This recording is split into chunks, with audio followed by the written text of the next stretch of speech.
Generative AI is everywhere. It's made unbelievable, beautiful images, and it's also made some horrendous and stupid images. Some people love it, some people hate it, but one thing's for sure, it's here to stay. As a filmmaker, I was intrigued by what it was capable of, so I created a short film using only AI tools. You can check it out right here. Now, if you're interested in making your own film using these tools, stick around and I'll show you the tools and the workflow I use to make my short. In episode 1, we're going to break down your script, cast your movie, and scout your locations. In episode 2, we're going to storyboard your film and assemble it in the timeline. And lastly, in episode 3, we're going to shoot your film. All right, let's get into it with today's episode, episode 2, storyboarding your film and assembling it in the timeline. Okay, so now in this part of the tutorial, we're going to start storyboarding. You have created your cast, you have created your locations. I kind of skipped this, but it's good to also create some key props, things that you want to feature in your film. You have all those assets, so now it's time to start making a storyboard. So in this case, we're going to start with a scene where our hero character is walking through the office. And so you'll see here that I have a image of my character, that's Alex. This is the location that I want to put him in. And then this is the prompt that I use. So place his character in the middle of the aisle walking toward camera. The camera is a close-up shot on his face, his eyes staring past camera as he walks, uncomfortable with the attention he's getting from his suspicious coworkers. So kind of giving some character direction. The background falls out of focus in a cinematic, photorealistic way, 16:9 aspect ratio.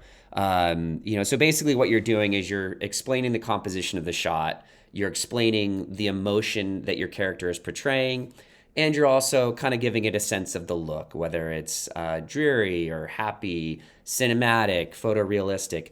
Cinematic, photorealistic, those are things that I pretty much use in all my prompts, and they tend to give the best results. So I go ahead and do that, and it gives me this. It's not bad. It kind of follows what I was asking for.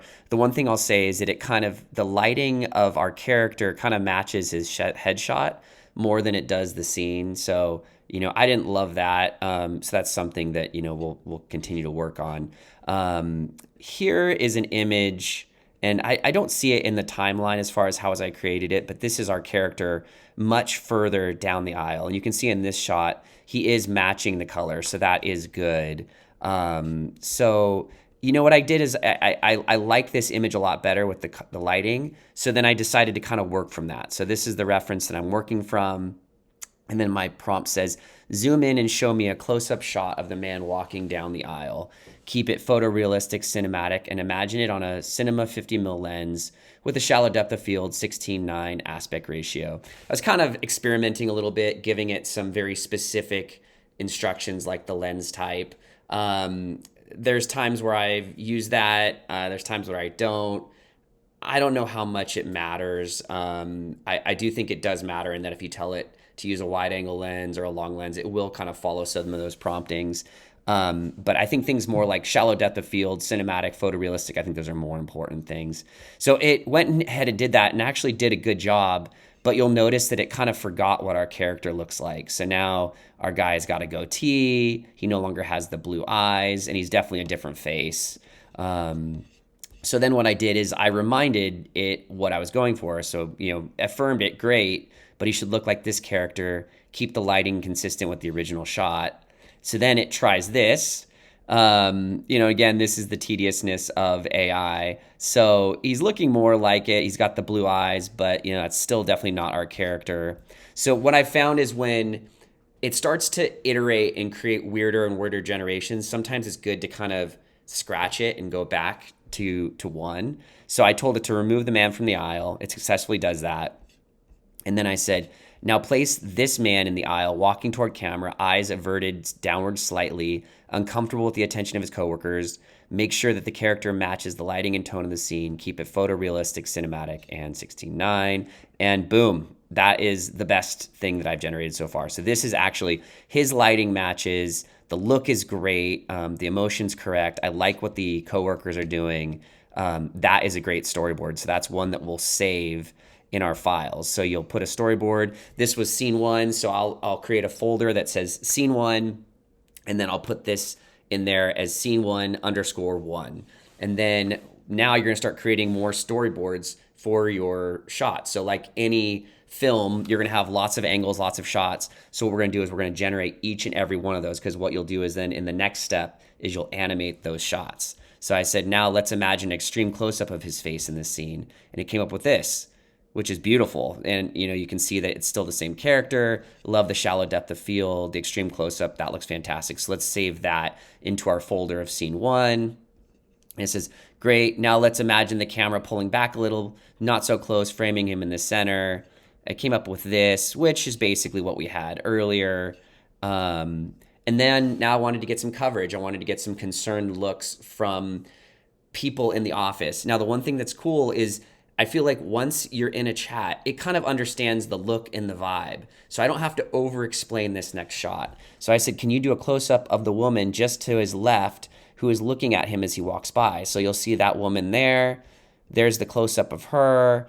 The continuity of where she is and all that doesn't totally match. You'll know like where she is in her cubicle does not match this look, but that's okay because I feel like this is a great storyboard. So I'll go ahead and save that. And I want to get multiple looks from multiple employees. So great, can you give me a close-up of the man to his right watching him walk by? Give him a disapproving look. Boom, perfect.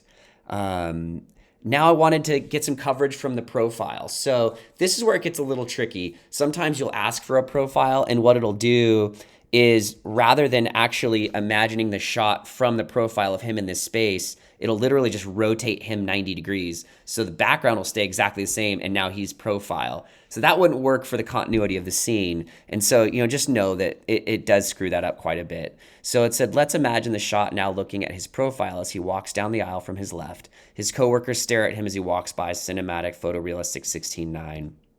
And this actually generated something that I could work with. So it's not perfect. We still got kind of this aisle going here. I don't love that. I'd rather it be a continuous cubicles going this way.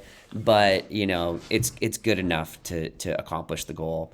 And then now, I've got, again, my reference here. So it's good to always have like one main reference that really is your anchor for the whole scene. So, I've been kind of using this one. Now let's imagine a shot from behind him as he walks down the aisle. The shot is focused on his head and shoulders. Again, things like cinematic, photorealistic. And so it came up with this. So now I've got a shot from behind. This is great. This will be a great shot to follow him and kind of create an ominous feeling. And then now I wanted to get like an insert shot of his feet. So, again, I used a reference shot that I liked. I said, imagine a front-on low-angle close-up of his black shoes, again, using cinematic photorealistic, and it came up with this. So now we've got a great shot of his shoes. So this kind of covers the storyboard for this initial scene of him walking through the room. We've got a wide shot that we can use. We've got close-up shots. We've got reaction shots. We've got an insert of his feet. We've got a follow shot. That's plenty, in my opinion, to establish this scene 1. So now what we're gonna do is we're gonna storyboard every single scene. Again, remember, this is an important part to really stay organized in your file structure. Scene 1, create all your storyboards, label them 1_1, 1_2, and so on and so forth. And then once you get into scene 2, do the same thing, where now you have a new folder that says scene 2. And then when your file structure, just 2_1, 2_2, and so on and so forth. So now what we're gonna do is we're gonna take all these storyboards into Premiere and lay it out as an animatic. Okay, so now you've got your storyboards, you've got them organized in folders. Now you're gonna take it into an editing program to lay out your animatic. And this is just a way to kind of run through your movie and determine if you have all the shots that you need. This is time consuming, but again, it's really important in my opinion. So we've shot those, we've got those storyboards as you saw. And then now what you'll see is in my timeline, each one of these is each shot. And what I actually do is I kind of stretch them out in ways that, make sense for the movie. So, like this first one looks like it's, a little over 1.5 seconds. So I'm gonna go ahead and press play. So we've got our foot insert, we're behind him, we're now wide, we see a look, he's uncomfortable, another look, he's really awkward, He continues to walk down the aisle, and then now we're into the next scene. So, obviously the pacing is not great, but what you can see is that I am kind of just figuring out, do I have all my shots? So we've got our insert of the feet. We're now behind him. We're pushing in behind him. Then we see him walking down the aisle. Everybody's kind of awkwardly looking, so we're starting to get a sense of our audience. We get a look from her. She's kind of disapproving and nervous. He starts to feel it, and he's kind of responding in kind. And then we've got another guy who's even more stern, even more concerned about him. Oh boy, he's really starting to feel the looks. And we see him continue just to walk through the frame. And then that ends scene 1. So now we go into scene 2. And this is just an insert on the nameplate of the cubicle he's standing at. This is a shot of him looking at that. And then what I found in things like Kling, when you're animating these shots, you can give it a start frame and an end frame. So sometimes what I've found is if you have really specific ideas you want to accomplish, you give it the start frame like this, and then you insert that as your initial frame, which we'll go into in the next tutorial. And then you have this second frame. So you can kind of give it an idea of, I want it to start here and I want it to end here. And then it'll kind of extrapolate what it does in the middle based on your prompt and based on what it guesses. So, you can see now he's in the office. He's got another coworker that's looking at him suspiciously. He's going to deliver a line to her. She's going to respond. And then, of course, he's going to be back here in front of his cubicle. So this gives you an idea. Here's my full timeline of the whole movie. And you can kind of see as we scrub through it, you can see all of my different angles and shots. We're here in another scene. He's carrying looks like he's carrying the box of personal belongings here with him through the room. There's an insert of the box. And now here's a new scene where he's now outside the HR office. So this gives you an idea of how we do that. We lay out your whole storyboard, and then you can kind of watch the whole thing out and get a sense of if you have all your beats, all your moments, and just it allows you to really walk through your story before you go to the portion of actually shooting it or animating it. So, think of this as your pre-production. This is making sure you have all your ducks in a row. And then once you have all this taken care of, now you get to do the fun part, which is going to things like Kling, VO, Runway, and taking these stills and animating them so that you can continue making your movie.